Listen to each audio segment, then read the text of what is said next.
Hey, what's going on, guys? My name is Tom Spark and welcome back to another video. Today we're talking about a VPN called IBVPN. Hey guys, if you haven't already, go ahead and check out vpntierlist.com. This is kind of like the central meeting point for the VPN content on my channel. You'll be able to find all sorts of things like the ranking, the transparency report, the RVP program, and more. So anyways, back to the video. Now, this VPN I reviewed not too long ago, and it does have some people using it here and there. At the time of the review, I gave it an okay score, just kind of like middle of the line.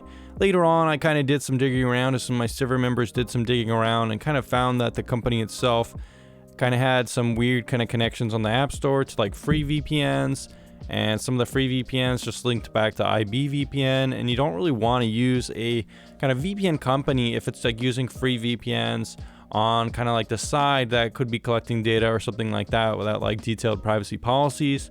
So that was a little bit concerning to me, as well as like the original company's kind of connection to like advertising, which is kind of weird for a VPN company to have that connection. So if you looked up the company itself, it's a company called like MPlusNet. I'm going to show that right here. So this is the company that formerly owned IBVPN, and you can make your own kind of decision on what you think about this company. Although it did kind of concern me too, because it participated in software monitoring applications for home and business use, which is not something I would like connected to a VPN per se. But the interesting thing is that now when you go to IBVPN, it just redirects you to this landing page for StrongVPN. StrongVPN is owned by a parent company called J2 Global, which has been scooping up VPNs all over the place. And now it seems like IBVPN and the people who used it are now completely absorbed by this company. If you like IBVPN but you don't like StrongVPN, it seems like tough luck. So according to this page, it looks like former IBVPN are now StrongVPN customers, just being migrated right over. So there you go, and here's just kind of the page. Now, in all honesty, I do think that StrongVPN is probably a better VPN service than IBVPN was. StrongVPN, while I don't necessarily like the reputation of J2 Global as a kind of conglomerate media company owning VPNs, I do think the offering here is okay in terms of, streaming and speeds and so on. So I do think it's a better VPN, but I'm still not a huge fan of the way this kind of took place.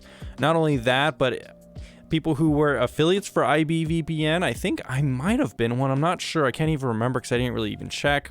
But people who were affiliates, the affiliate program is now closed, and you're now forced to be an affiliate if you want to be for StrongVPN.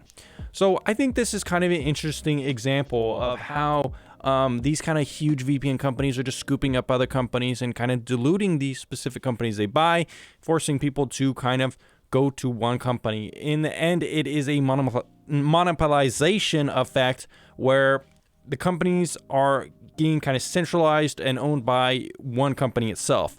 This can be concerning for a lot of reasons. It means customers have less choices and which companies to choose from.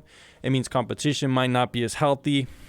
I mean, I could talk all day about the negative effects of monopolization, and people do talk about it plenty with companies like Amazon or other companies out there, small businesses going under, these large companies kind of just taking over everything. It can be concerning, especially when you're putting all your trust in these companies. You don't really want to be putting all your trust in these huge companies, because what happens if there's a leak or something like that? Well, chances are that all kind of companies could be related somehow to that kind of central infrastructure. So I thought this could just be an interesting little update video, nothing too complicated here to talk about, but just a little interesting tidbit.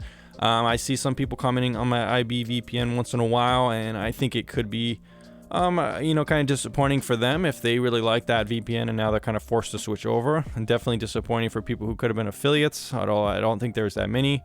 At the end of the day, it was a pretty small VPN company, and yeah. So I hope you like StrongVPN now, IBVPN fans. There you go. That's the way the VPN cookie crumbles, I suppose.